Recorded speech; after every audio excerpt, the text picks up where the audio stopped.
Guys, ang video natin for today, itong mga pinapatubo ko na pomelo, ayan, kukunin natin siya mga guys at itanim natin siya doon sa ating gina-garden na ayan, kasi napakarami nila dito sa aking pot, ayan, gihalo ko siya dito, itanim sa aking mga halaman ng pomelo or buongon. Ayan po, lukatin natin ito mga guys, kukunin natin siya at nang itanim natin doon sa kabila or sa ayan, so kukunin na siya natin mga guys. Oh, ayan,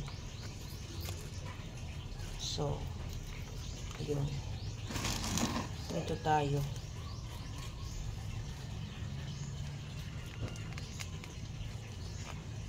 Mahirap siyang kukunin mga guys.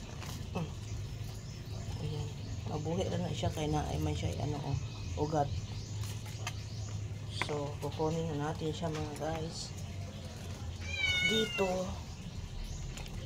Ayan, i-transfer natin siya ng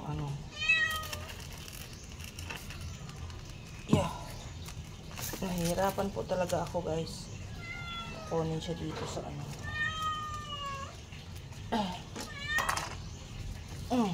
ayan, binubunot ko na siya mga guys, binubunot, ayan, para itanim natin siya sa lupa. Ayan, o say, so mga pumilo to siya mga guys na 5 years mamunga na. Ayan, so ito para maano na siya. Ayan, na ito mga guys. Ayan, ganda lang tong natin, itong ating parang malunggay, o di ba mga guys. Tapos ito snake plant na bilog.